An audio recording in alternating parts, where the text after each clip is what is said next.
Olá, boa noite. Vamos aqui à segunda parte da nossa primeira aula sobre difração, né? E é a 23ª aula do nosso curso de Eletrodinâmica Clássica da pós-graduação.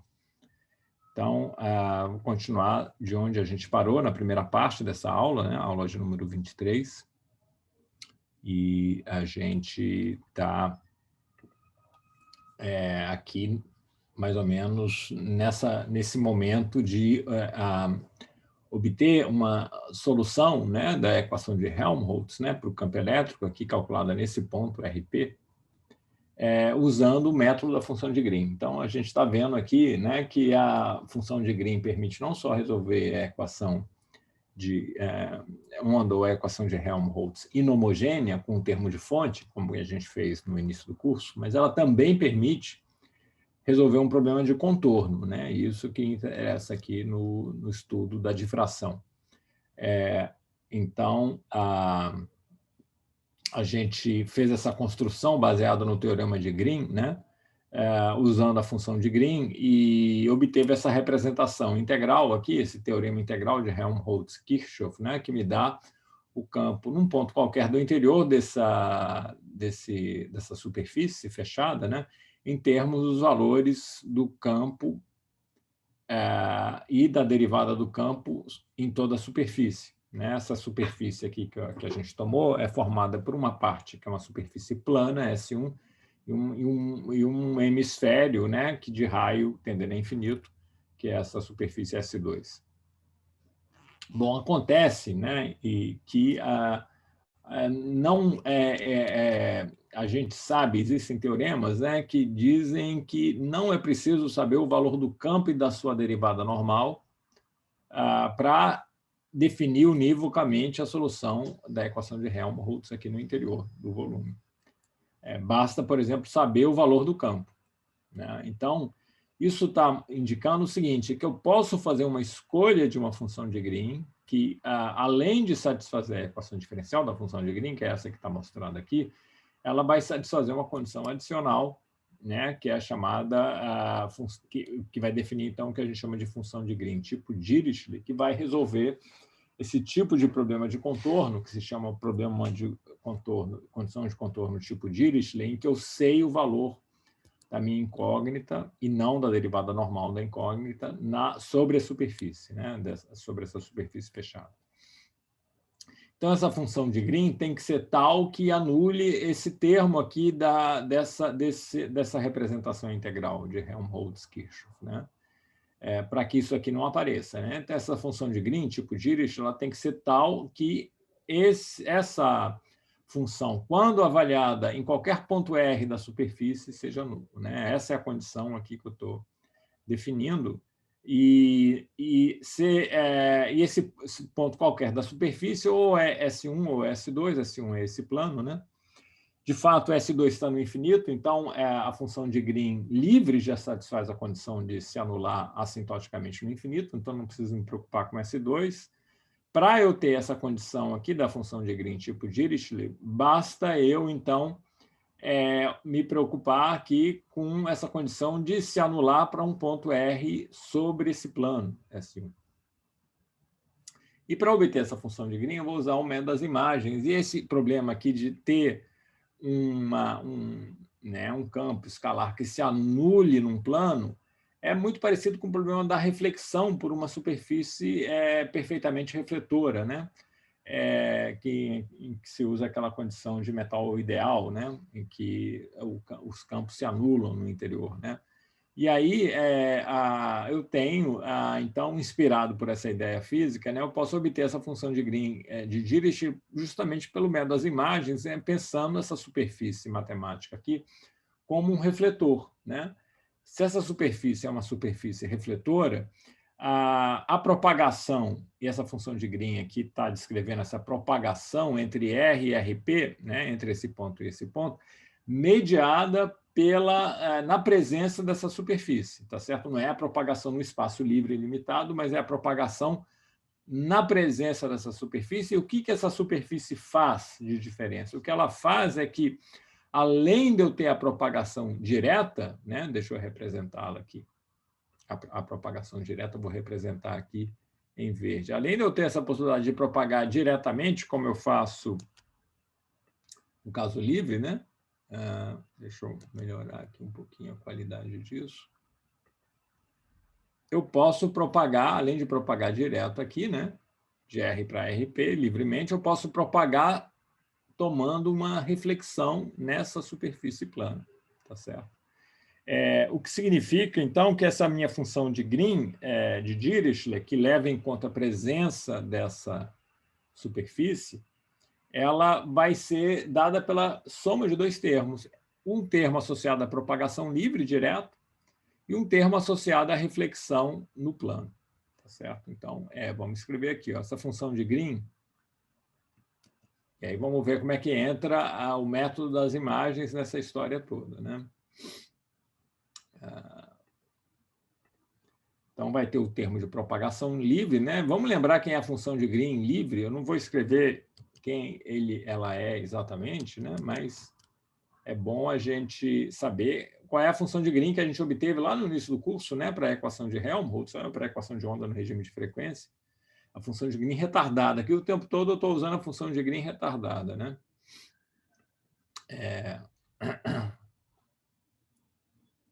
Então, função, vamos lembrar aqui a função de Green livre que a gente obteve lá no início do curso. Função de Green espaço livre.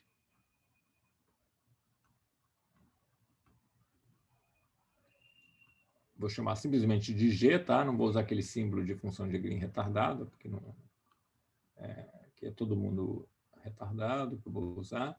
Então, era uma onda esférica emergente, né, que emerge do ponto R, uma onda esférica, né, que tem uma fase constante numa superfície esférica, tá certo? Então, aqui a fase vai depender da distância entre o ponto de observação RP e o ponto onde está a fonte R, né?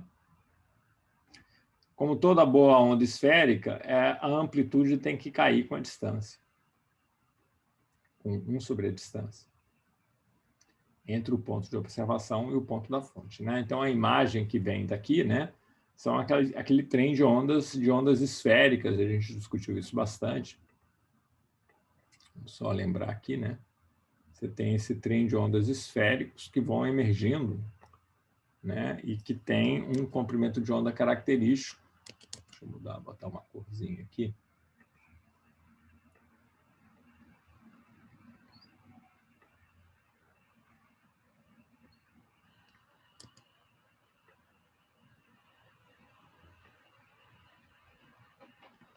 Que tem um comprimento de onda característico, que é 2π sobre esse K, né, que é determinado pela frequência. Ops, agora foi demais. Desculpa aqui a demora, né? Então, você tem essas ondas esféricas, esse trem de ondas esféricos emerge, né, desse ponto R, isso é o que eu tenho, propagação livre, né? O ponto R da fonte, né? A propagação é nesse sentido sempre, né? Então, o ponto R está aqui. E eu vou ter, né? Vou calcular isso aqui num certo ponto RP aqui, tá certo?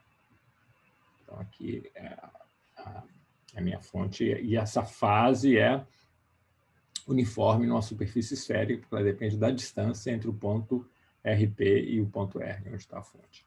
Bom, essa é a propagação livre, então está associado a essa linha tracejada aqui nesse meu diagrama, né? Uma propagação que acontece independente da presença da minha superfície plana. Então, a minha função de tipo Dirichlet, né? Ela vai ter esse termo, né? Vai ter essa contribuição aí.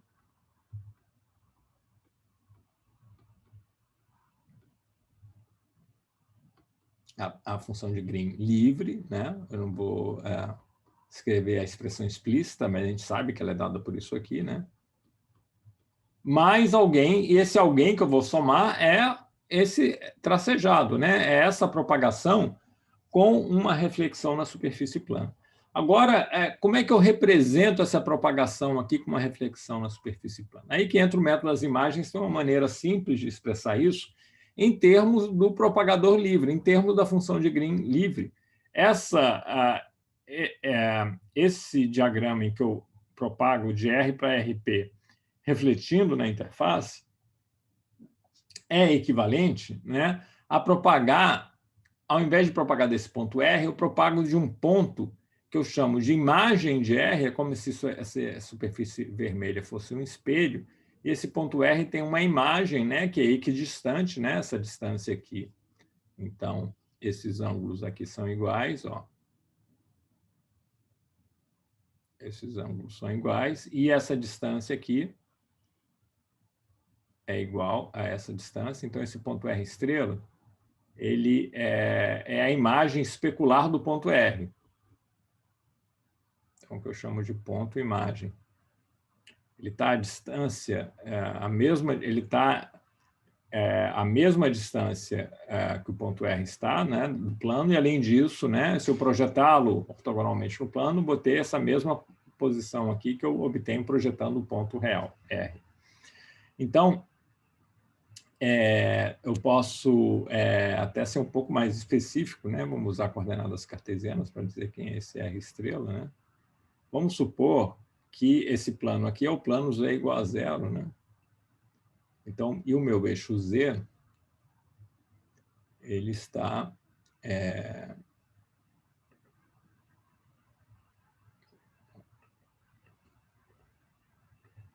porque o meu eixo Z, então, ele estava aqui para a direita, né? Esse meu N chapéu é menos Z, né? Porque a minha propagação vem aqui no sentido positivo do eixo Z, o eixo Z aqui, vamos colocar o eixo Z, definir qual é a direção do eixo Z, só para o desenho ficar mais concreto aqui. Então, o meu eixo Z está assim. Esse aqui é o sentido positivo do eixo Z, a minha propagação, né, as minhas fontes estão aqui, eu vou propagar ondas que propagam no sentido do Z positivo, né, mais simples definir o eixo Z assim, e vou mostrá-lo aqui novamente, né, aqui está o eixo Z.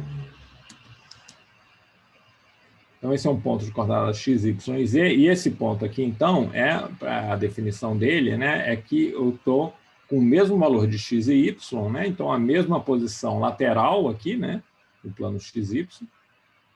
O que muda é o valor do z, né, é menos z. Então, eu estou invertendo z por menos z, né, essa reflexão nesse espelho significa trocar z por menos z. Então, isso aqui, esse R estrela x, y e menos z.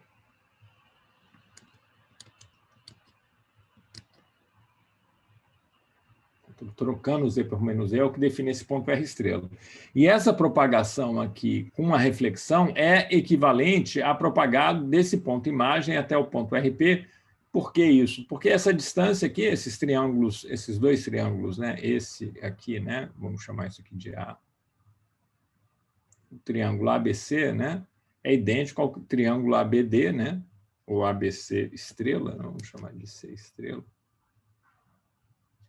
Eles são idênticos, então esse lado AC estrela é igual ao lado AC, ao lado AC, né? Então, essa fase aqui de propagação é idêntica a essa fase, né, acumulada nessa propagação livre. Portanto, eu posso representar esse processo por uma propagação livre, exceto por um sinal, porque na reflexão eu ganho uma fase de π, né? Então, eu vou ter esse termo que eu somo aqui, ele é o negativo, né? Porque essa fase negativa aí, essa fase π é importante, esse menos 1 é importante, é o negativo da função de Green livre quando eu propago do ponto imagem até o ponto RP, né? Então, o que eu estou propondo aqui, o método das imagens, propõe o seguinte, ó, essa função de Green, que satisfaz a equação diferencial e satisfaz essa condição de contorno, de se anular para qualquer ponto R na superfície, a motivação física dada pela método das imagens sugere fortemente que seja essa expressão, mas vamos verificar, vamos ver se ela satisfaz essas duas condições. Então, é essa expressão aqui, né?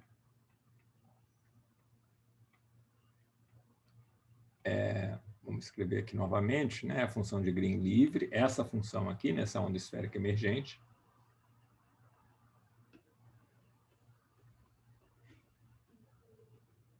E aqui tem esse sinal menos, né?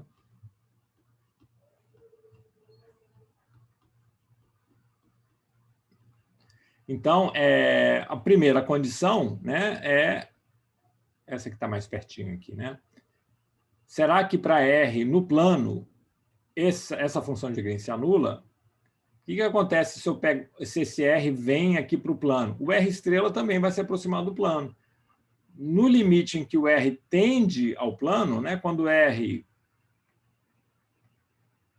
estiver no plano XY, né, no plano Z igual a zero, no plano Z igual a zero, Z e menos Z é a mesma coisa, né? E dá para ver geometricamente também que essa imagem vai se aproximando da posição real R à medida que o R se aproxima desse espelho, né? Então, o R estrela, né, vai tender ao R, e isso automaticamente, né, como eu estou fazendo essa diferença aqui, vai garantir que a minha função de Green se anule, certo? Então, essa função de Green escolhida dessa forma satisfaz essa condição que a função de Green tipo Dirichlet tem que satisfazer. Ela se anula para qualquer ponto no plano XY, né? Nesse plano S1, que eu tinha chamado de S1 anteriormente. Agora, a outra condição que eu tenho que satisfazer também é que ele seja a solução da equação da função de Green, né? Que é a equação de Helmholtz com uma fonte sendo uma delta, né? Quando eu tomo o Laplaciano mais K2 dessa função de Green, eu tenho que ter a mesma expressão que eu tenho se eu tivesse só esse termo. Será que esse aqui não vai atrapalhar, então? Né? Porque eu sei que só com isso aqui eu satisfaço a equação diferencial que eu quero satisfazer, né? Então, eu vou ter Laplaciano mais K2 desse camarada. Bom, isso vai ser menos a delta, né?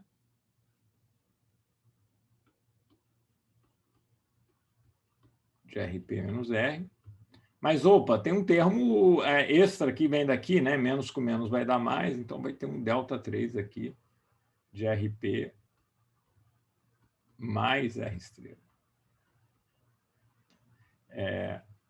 Desculpa, menos R estrela, perdão, aqui. Ora, agora eu vou argumentar com vocês o seguinte, né? Essa solução toda que eu estou construindo só vale para pontos RPs que estão no interior do volume. Ao passo que a posição imagem R estrela está sempre no exterior do volume, mesmo quando eu tomo um limite em que o R tende à superfície, esse R estrela vai estar sempre do lado de lá. Isso significa que o R estrela nunca vai ser igual a RP. Então, essa delta ela vai ser zero, né? Porque nunca vai acontecer pela a construção que eu fiz aqui que eu possa ter R estrela igual a RP, porque o RP está do lado de dentro da superfície fechada e o R estrela está sempre do lado de fora da superfície fechada. Então, tudo bem, ok, eu satisfaço a equação da função de Green, que eu quero, né? Que é uma hipótese que eu fiz, né? Quando eu faço essa construção. Então, eu não tenho, eu tenho as duas condições satisfeitas, e essa, então, é a construção que pelo método das imagens, né? Que me forme, aqui, na verdade, eu tenho uma única imagem, então talvez eu devesse ter chamado de método da imagem, não método das imagens, né? Então, ela me fornece, de fato, essa função de Green que satisfaz essa condição que está aqui, essa condição adicional. E de posse dessa condição adicional, né, e de posse dessa função de Green, eu posso agora voltar para o meu teorema integral, né, e substituir aqui. Aqui eu vou ter a derivada normal da função de Green, tipo Dirichlet, esse termo é zero. Então, eu vou ter uma expressão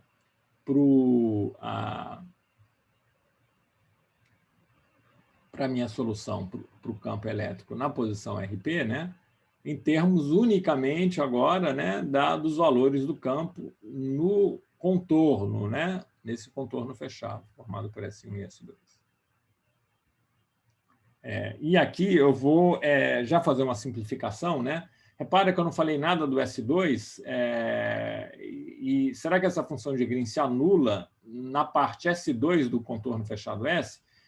de fato se anula, né? Porque ambas essas parcelas aqui se anulam quando o R vai para infinito, né? É só olhar para essa expressão, isso tem a ver com essa amplitude, né? Que decai com 1 sobre distância. Então, quando esse R vai lá para infinito, e essa superfície S2 está lá no infinito, né? Então, quando eu boto o meu R para cá,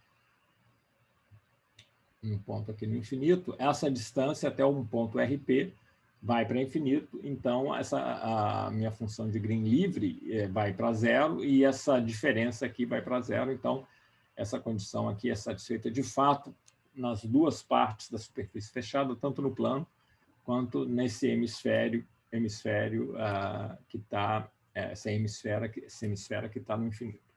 Então, essa questão de que a função de Green se anula quando eu coloco um ponto R no infinito, eu vou já usar aqui para, ao invés de escrever a integral numa superfície fechada inteira, eu vou integrar apenas no S1, que aqui eu já estou dizendo, né, que é o plano Z igual a zero, né, que é esse plano aqui, essa superfície vermelha, esse plano vermelho aqui, né? Então, não preciso incluir aqui o S2, né, que é a semisfera no infinito, né, não vai contribuir. Eu integro aqui só no plano XY, né? Então, aqui é uma integral dx dy, de fato, né? Essa integral em dA, esse dA aqui é dx dy, aí eu tenho E de xy e zero, né? Tá certo? Os valores do campo aqui no plano XY, né? Tem que saber, a princípio, o campo no plano XY, né? Para isso me fornecer o campo nesse ponto RP aqui, né? Que esse ponto RP, ele tem coordenadas XP, YP, ZP, com o ZP positivo, né? Ele está do lado direito, né? Toda a minha construção é baseada no fato de que esse ponto aqui está no interior desse volume fechado, esse RP tem coordenada Z positiva, portanto, né? Já que aqui é Z igual a zero. Esse aqui é o plano Z igual a zero, né? Então, esse ponto RP tem coordenada Z positiva, esse ZP é positivo. E aqui aparece a derivada normal dessa função de Green. E essa derivada normal, a normal a gente viu aqui, né, discutiu aqui, que ela é no sentido Z negativo, né? Então, essa derivada normal é a derivada em relação a menos Z, tá bom? De quem? Da minha função de Green de Dirichlet, que eu obtive aqui, né? Então, propago do RP, né, até esse ponto no plano, né? Esse R é um ponto que está no plano, XY0. Então, essa expressão que está aqui, né? Só ficou faltando um sinal menos, né? Tem esse menos aqui que eu não devo esquecer. E essa derivada aqui,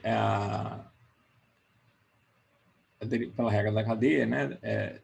Derivada em relação a menos Z de GD é menos a derivada em relação a Z de GD, né? E esse GD é dado por essa diferença, né? E cada uma dessas parcelas eu sei quem é, tá bom? É dado por isso aqui, eu sei quem é o R estrela. Então, é uma conta de fazer a derivada relativamente simples, eu não vou fazer aqui, recomendo que vocês façam.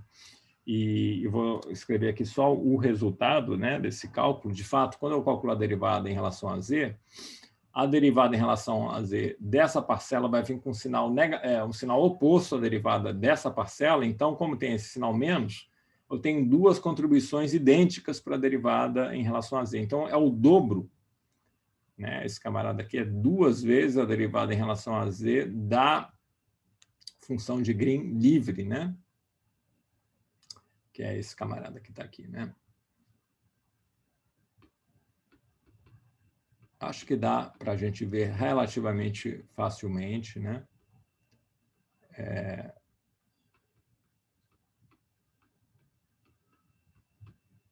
Isso tudo aqui eu calculo num ponto no plano xy, né? Então, eu calculo isso em x, y, 0, né? Em z igual a 0. E o fato da derivada desse cara vir com um sinal oposto à derivada dessa, e que aí, então, esse menos com menos dá mais aqui dá o fator 2, tem a ver com esse R estrela, tem um menos Z nele, né? Então, quando eu derivo em relação a derivada em relação a Z, comparado com a derivada em relação a menos Z, por causa da regra da cadeia, vai ter um sinal menos, né? Que vai vir da regra da cadeia quando eu derivo esse R estrela aqui, por causa desse menos que está aqui, né? Então, isso é que me dá esse fator 2. E basta eu derivar, então, a função de Green livre, né? E essa derivada aqui vai dar, então, no final de tudo, o seguinte, olha, quando eu calculo isso em z igual a 0, isso vai me dar, vai ter esse fator 2 que está ali, né? Então, vai ficar 2i, k. Aqui aparece a coordenada z desse ponto RP, né?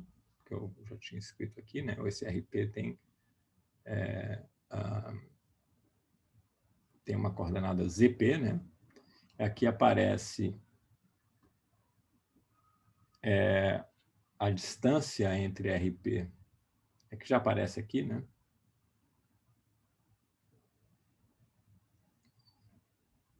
Mas ele aparece novamente, quando eu calculo essa derivada, aparece um outro fator de 1 sobre distância. RP menos R. E aí eu tenho, né, a própria função aqui, né?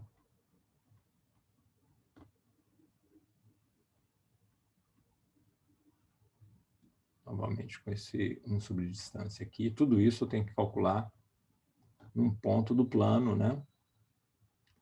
XY.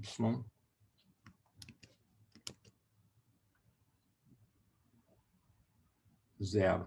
Aqui ficou um pouco apertado, né? Vou botar só aqui z igual a 0.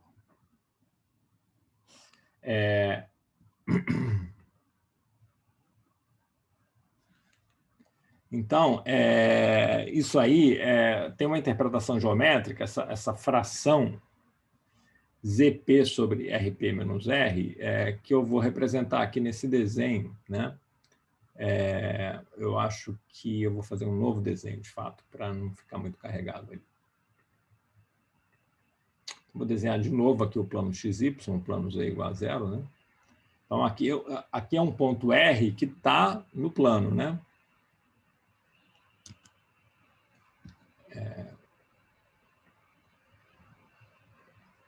Aqui está o eixo Z, né? Aqui está um ponto RP, com suas coordenadas XP, YP, ZP. Esse aqui é o eixo Z, né? Aqui é Z igual a 0. Aí eu tenho um ponto R aqui, do plano, né? Esse ponto R do plano XY, né? Coordenada XY 0. E aqui aparece essa fração, né? ZP sobre a distância. Então, deixa eu representar a distância aqui, para ficar bem claro o significado disso.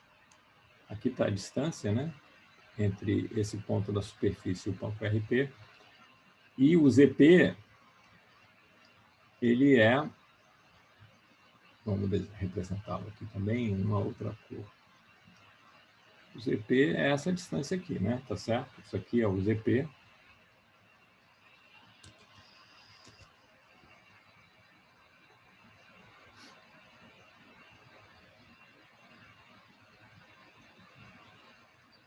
Essa distância é ZP, essa distância aqui é módulo de RP menos R.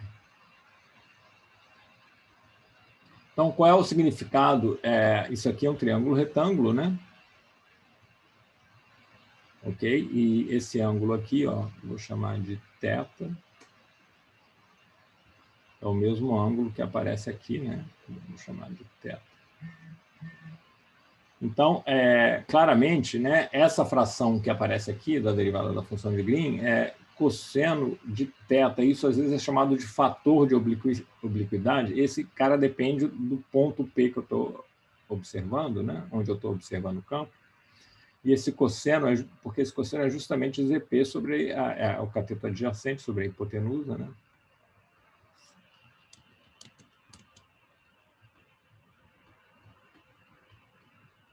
Então, aparece aqui esse fator de obliquidade que depende não só do ponto P, depende do ponto XY, aqui do ponto no plano XY. E, de posse de tudo isso, né, eu posso agora substituir aqui, né, tá certo? E, finalmente, obter um resultado, uma representação integral muito mais enxuta do que a anterior. Essa anterior aqui, essa representação integral aqui, envolvia também a derivada normal, a derivada em relação a z da minha incógnita, né, da minha função incógnita. Aqui não, aqui eu vou ter uma representação envolvendo apenas o próprio campo, né? Eu vou substituir agora, então, aqui essa expressão, vou chamar essa fração aqui de cosseno, esse fator de obliquidade. O quão oblíquo é a propagação, né?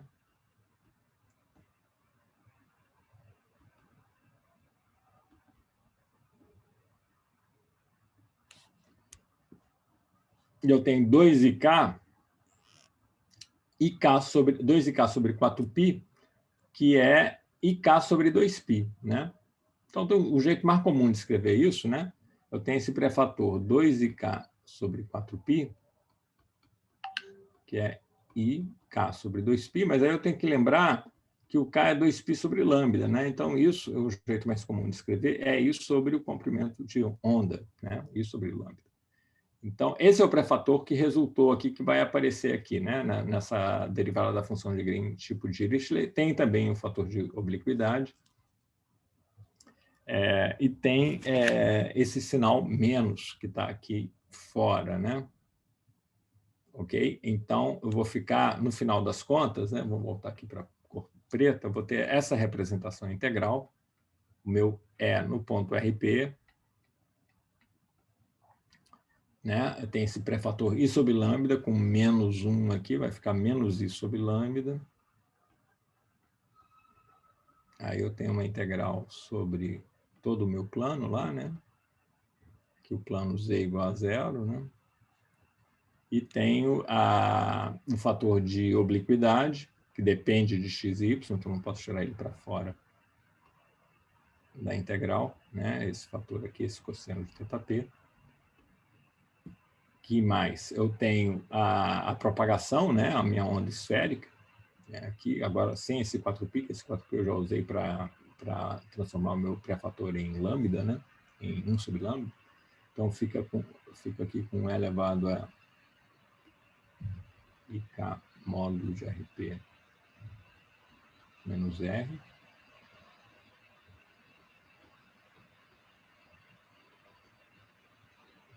Então, tem essa onda, essa propagação, né, do ponto R até o ponto RP. E aqui eu tenho E de x, y, 0. Então, eu estou integrando aqui sobre todos os valores de x e y, no plano Z igual a 0, né? Então, isso me dá o campo aqui no ponto RP em termos dos valores do campo aqui no plano XY, tá certo? Então, isso aí não é ainda uma solução da equação de Helmholtz, né? Porque o que está aqui aparecendo é uma incógnita, eu não sei quem é o meu E. Né? O E é a função incógnita, eu não sei quem é o E no plano XY. Essa é uma representação integral, né, que posso chamar também de uma equação integral, né, porque é uma equação para uma função incógnita que envolve uma integral, né, essa integral aqui, que tem essa interpretação física, né, ela me diz quanto vai ser o campo aqui nesse ponto do lado direito do plano, se eu souber o campo em todos os pontos do plano, tá bom? Desse plano matemático aí, desse plano Z igual a 0. Então, essa representação integral, ela prepara o terreno agora para eu fazer uma aproximação. Né? Eu não vou resolver esse problema da difração de forma exata. Como a gente estava discutindo lá na primeira parte do curso, a gente vai o que a gente está discutindo aqui é a chamada teoria clássica da difração, que corresponde a esse limite de pequeno comprimento de onda. Eu vou estar aqui supondo que nesse meu plano z igual a zero, eu coloco obstáculos que têm dimensões muito maiores do que o comprimento de onda.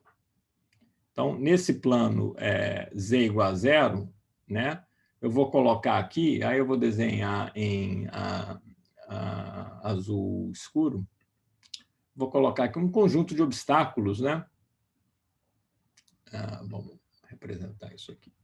Então, eu vou ter, por exemplo, um obstáculo aqui, que tem uma certa forma geométrica. Aqui eu estou olhando só de perfil, né?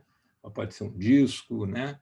Posso botar um outro aqui, aí isso vai definir uma fenda, né? Essa parte vermelha que ficou vazia é uma fenda, que esse plano vermelho é um plano matemático somente, né? Posso botar outras coisas aqui, mas todas essas dimensões físicas, eu estou supondo que elas são grandes comparadas com o comprimento de onda. Então, quando isso acontece, né, e esse é o regime, então, dessa teoria clássica da difração, né, o que eu posso falar sobre esse campo em cada um desses pontos aqui desse plano z igual a zero? Eu vou fazer uma aproximação que é a chamada aproximação de Kirchhoff, né?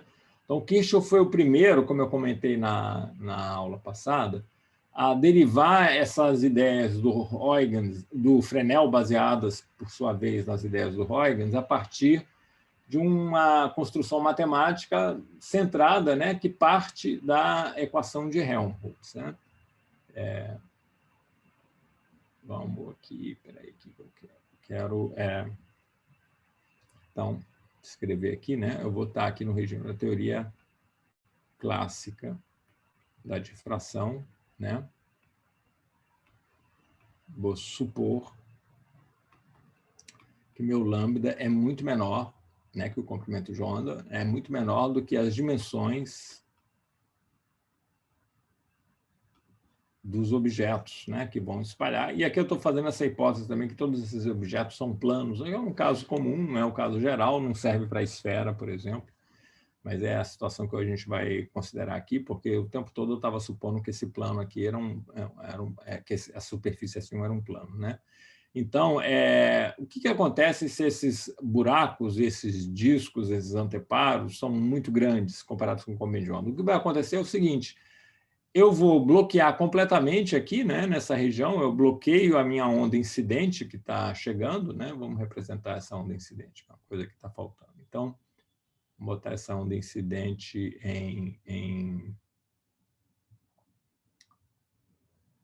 vou pensar uma cor aqui.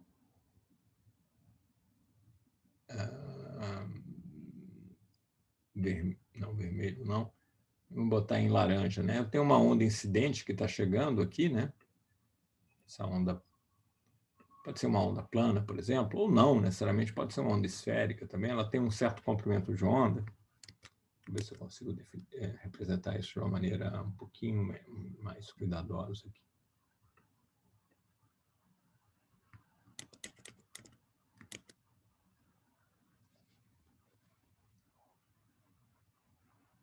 Você tem essa onda que está chegando aqui, né? Tem uma fonte aqui, pode ser isso aqui pode ser, por exemplo, um feixe laser, né?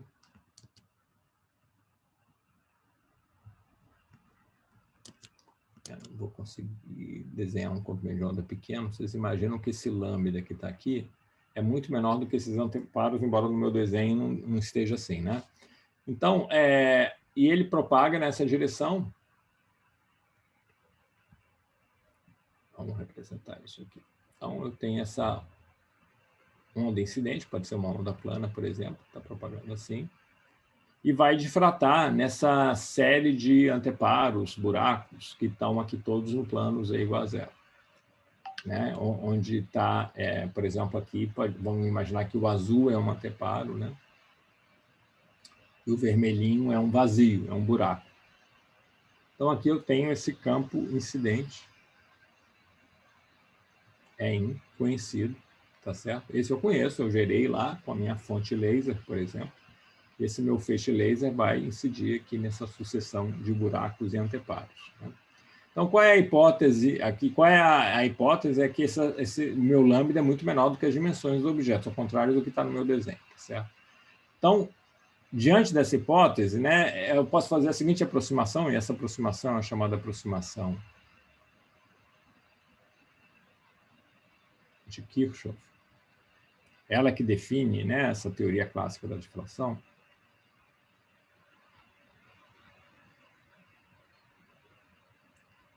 Eu vou dizer o seguinte, olha, se esse buraco é muito grandão, esse buraco vermelho aqui é muito grande, um ponto aqui bem... A maioria dos pontos do buraco são pontos muito distantes da borda, né? Então, se eles estão muito distantes da borda, eles não vão ver o efeito do anteparo. Então, num ponto R, né, essa aqui é a aproximação,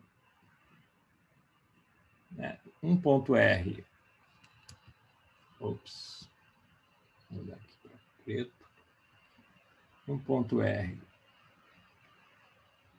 pertencente ao conjunto de buracos, eu vou dizer que o meu campo não foi afetado. Então, o meu campo elétrico ali nesse ponto R do buraco é igual ao campo incidente. Ele não é afetado pela presença dos obstáculos. O campo só é afetado pela presença do obstáculo bem pertinho da beirada, da borda do obstáculo. Mas como o buraco é muito grande comparado com o comprimento de onda, essa regiãozinha próxima a uma distância da ordem de lambda da beirada é uma fração pequena, né, do total. Então, eu não erro muito tomando essa aproximação de dizer que o campo total é igual ao campo incidente nos buracos. E nos anteparos, nos obstáculos, né, por exemplo, na região onde tem, né, como está aqui nesse ponto R, aqui, onde tem por exemplo, um disco aqui opaco, eu vou dizer que é tudo bloqueado, né, que o meu campo elétrico é zero. Então, essa que é a aproximação de que isso não é exato, é claro, né? É uma aproximação válida só quando o comprimento de onda é muito menor do que as dimensões desses anteparos e buracos. E se eu fizer essa aproximação, isso aqui deixa de ser uma representação integral, né, e passa a ser uma solução, né? Nessa aproximação de Kirchhoff, isso aqui agora tem o status de solução. E é uma solução que eu obtenho, a solução da equação de Helmholtz, que eu obtenho tomando essa aproximação de Kirchhoff, né? Que, por sua vez, vale só no regime de pequeno comprimento de onda. Mas aqui já vai ter muita coisa que não tem lá na ótica geométrica, tá certo? Isso é muito importante a gente entender, né? Vou ter vários resultados aqui que não estão contidos na ótica geométrica, porque aqui tudo eu estou baseado na equação de Helmholtz, na equação de onda, no regime de frequência, né? Então, vou ter efeitos ondulatórios importantes quando eu escrevo essa expressão aqui. Isso aqui agora é uma solução, né? Deixa eu colocar aqui no modo... Então, é uma solução que agora tem que eu posso explorar, e eu vou explorar isso todas as aulas, né, daqui em diante, até o final, né, as duas próximas aulas, vão ser baseadas nessa expressão que eu estou escrevendo aqui, né?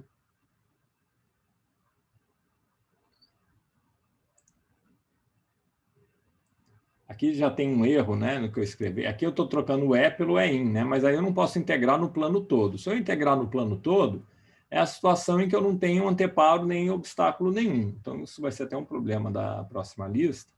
Mostrar que, nesse caso, o que eu vou ter é o campo incidente no ponto RP, né? Ou seja, é a situação em que eu não tenho nada. Aí eu tenho a propagação livre normal, tá certo? Aí, se eu for calcular essa integral sobre todo o plano, eu tenho aqui a propagação livre do meu campo incidente. Eu vou ter o campo incidente no ponto RP. Então, isso não é o que vai acontecer, porque eu não vou integrar no plano inteiro mais, né? Porque onde tem obstáculo, o campo é zero, né? Então, em vez de ser igual ao campo incidente, onde tem obstáculo, eu coloco zero, não contribui, então, na prática, eu vou integrar só sobre os buracos, né? Eu só integro sobre os buracos. Então, essa é o resultado central, e isso é a integral, é a ideia do Huygens-Fresnel, é a integral que o Huygens usava, né? Sem ter uma derivação muito sólida, né? Não que o Huygens, perdão, que o Fresnel usava baseado nas ideias do Huygens, porque qual é a ideia, né? Então, só para terminar a aula, vamos imaginar que eu tenho um único buraco, né? Só para ficar mais simples, digamos, só para... Eu posso ter mais de um buraco também, né? Mas digamos que eu tenho esse único buraco aqui. Então, aqui eu tenho um buraco, é o que eu estava representando em azul, né? Mas acho que fica mais claro representar aqui sem nada, né? Então, essa integral aqui vai ser só nesses pontos aqui do buraco, né? Vamos botar esses pontos aqui em azul. Então, vou integrar sobre todos esses pontos aqui do buraco. Essa é a ideia lá do Huygens, né?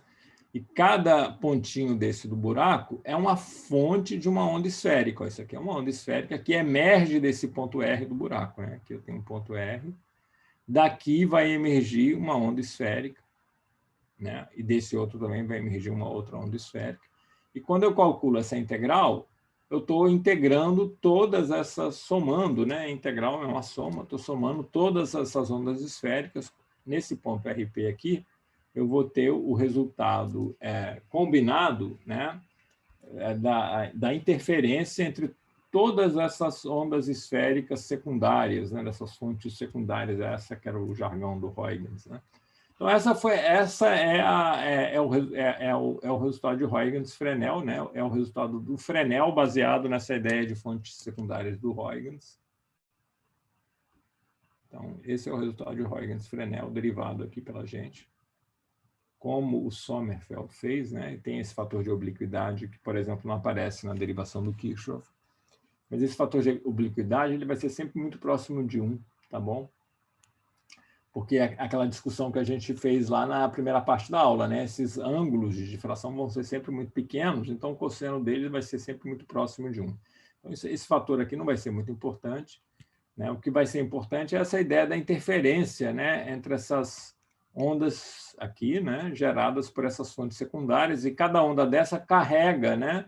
A informação sobre a amplitude e a fase da onda incidente que está chegando aqui, né? Essa onda incidente aqui, ela chega, né? Ela vai chegar, essa onda incidente vai chegar aqui e vai... então, eu vou ter essas ondas secundárias que vão herdar a fase e a amplitude da onda incidente que está propagando aqui da esquerda para a direita, né? Vamos representar aqui não as frentes de onda, mas só a direção de propagação, né? Um pouco a ideia aqui de raios, né? Espera aí.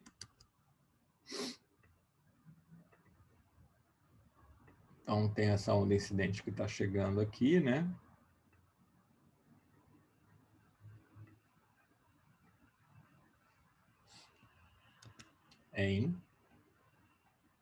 Essas fontes secundárias vão herdar a fase e amplitude do EIN, né? E vão dar origem a essas ondas esféricas que vão emergir de cada uma dessas fontes secundárias. Tem esse fator de obliquidade que aparece aqui nesse jeito de calcular do Sommerfeld, que não importa muito. Esse cara aqui, esse 1 sobre lambda, claramente ele dá a dimensão correta, né? De campo para essa expressão completa, porque isso aqui tem uma área, aqui tem um comprimento, então tem que ter um outro comprimento aqui. Bom, então é isso. Eu vou explorar bastante esse resultado de Huygens-Fresnel nas próximas aulas, né? E aí a gente vai discutir vários regimes, alguns exemplos, né? Algumas consequências desse resultado aí, que é a formulação do princípio, né? De Huygens-Fresnel, né? Então, essa era a base da teoria de difração do Fresnel, né? Que ele usou para competir num desafio lançado pela Academia Francesa de Ciências, né? Que ele acabou ganhando, né? Mas foi altamente contestado porque, na época, se achava que a luz eram partículas, né? Então, apresentar uma teoria ondulatória para a luz era altamente polêmico nessa época dessa competição ganha pelo Fresnel. Ok, vou ficar por aqui. Então, desejo uma boa noite aí para todos. Tchau.